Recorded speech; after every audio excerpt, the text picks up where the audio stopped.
Hey YouTube!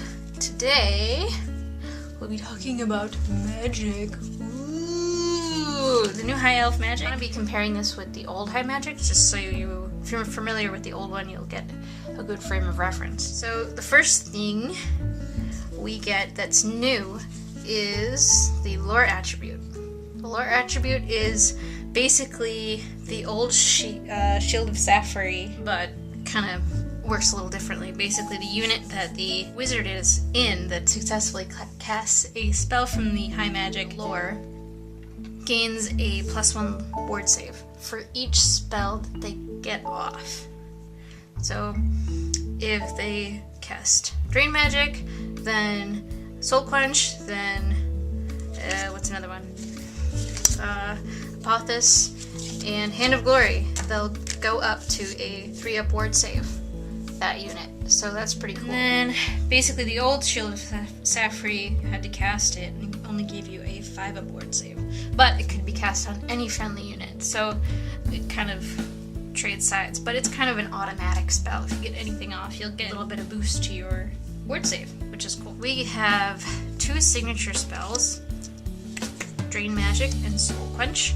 Drain Magic, you may have remembered the old Drain Magic, which, to refresh your memory, would basically, you could cast it multiple times, and all the casting values are raised by 3 until your next magic phase.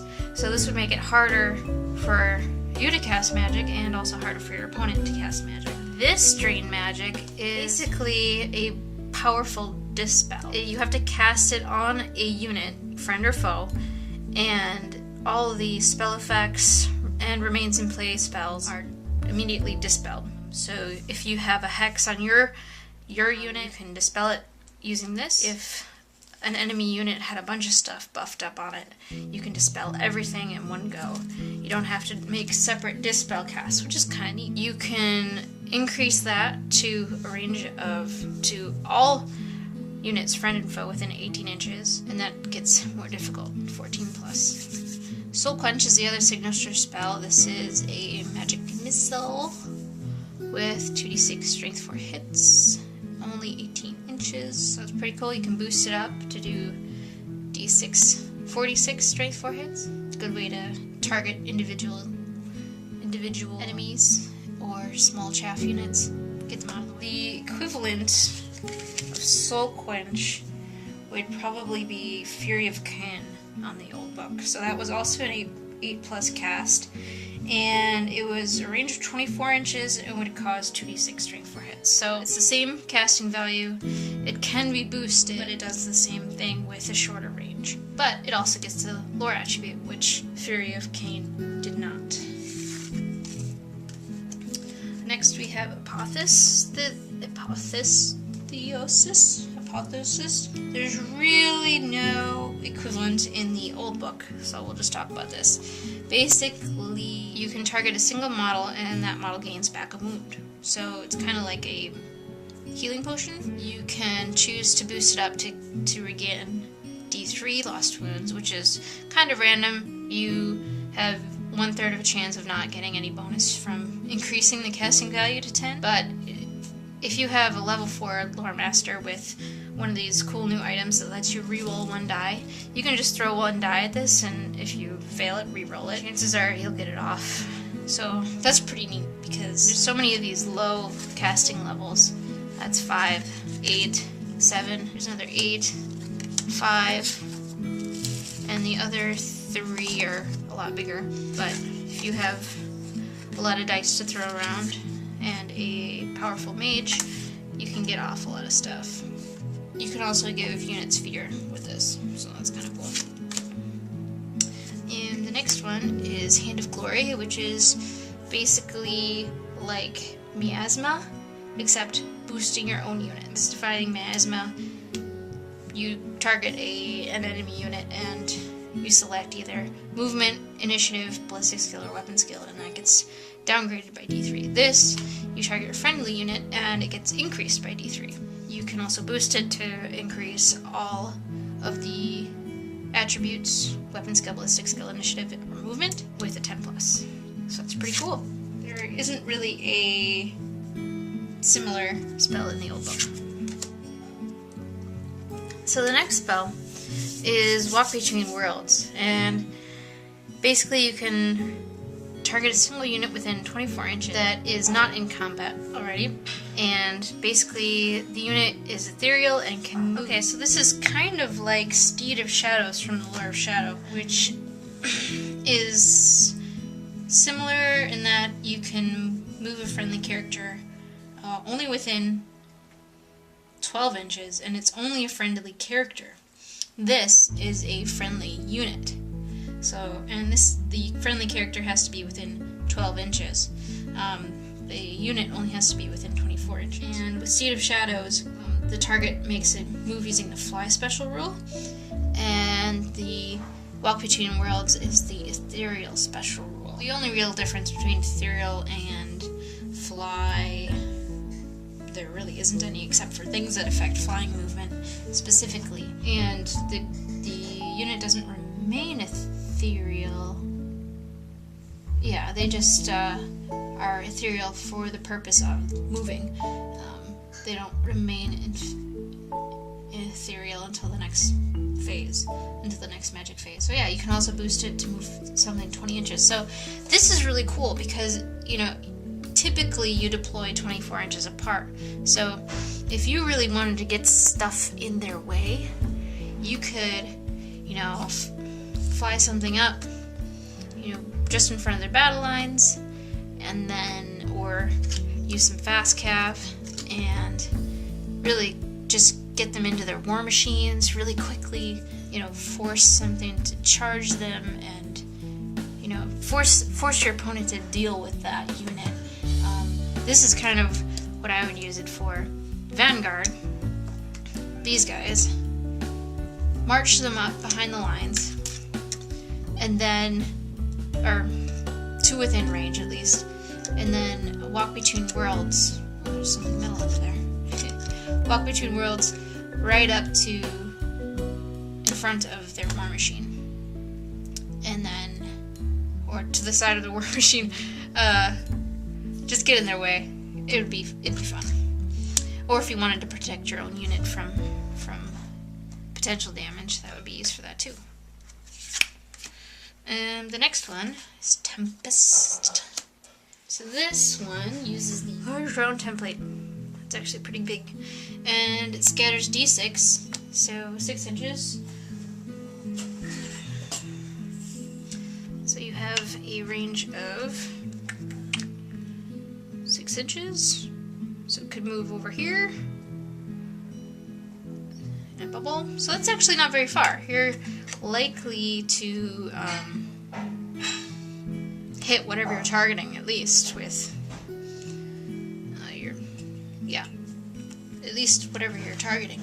So that's pretty cool. All units underneath, all models, get to hit with a strength 3 hit. So it's not very effective. It's kind of like a shooting attack, I suppose. And models with the Fly special rule suffer strength 4 hit. So it must be like a storm Tempest. It'd be really cool to make a storm template for that.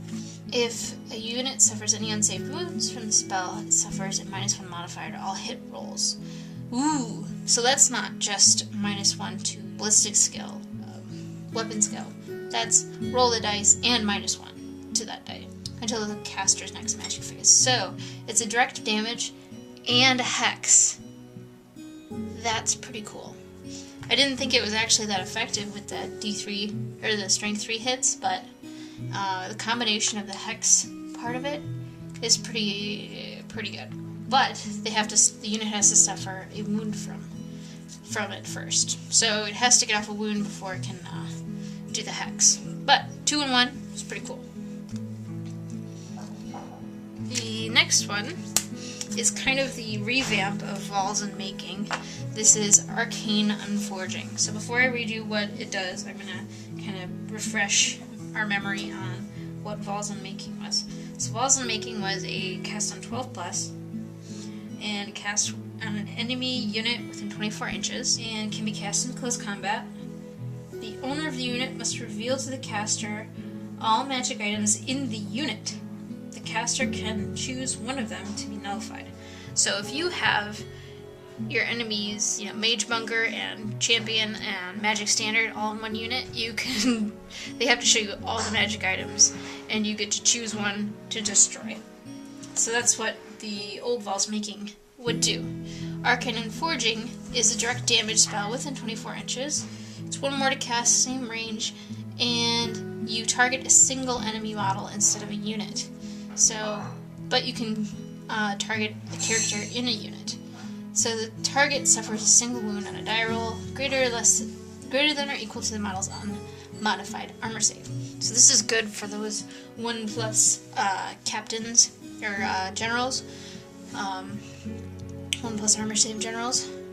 So that's handy, but would not be useful against something with no armor saves. Absolutely not useful at all against something with no armor saves.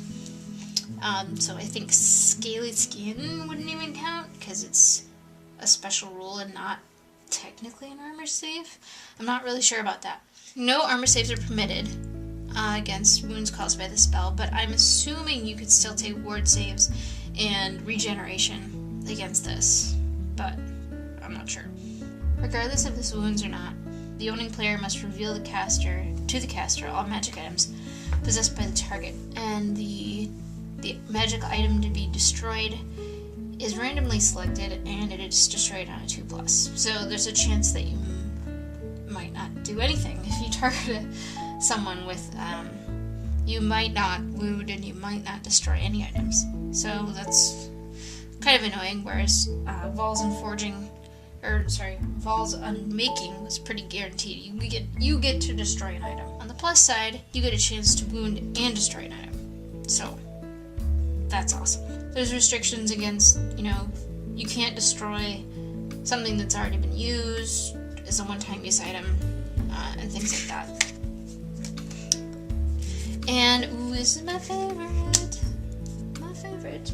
This is the revamped Flames of the Phoenix Fiery Convocation. Okay, so Flames of the Phoenix, to refresh our memory, was cast on 11+. This is 19+. Way more expensive. Both with the same range, 24 inches. This is cast on a single enemy unit. Flames of the Phoenix would do strength 3 hits, flame attacks, and it would do hits on the caster's next magic phase of increasing strength. So at my next magic phase, it'd be strength 4. On the phase after that, it'd be strength 5.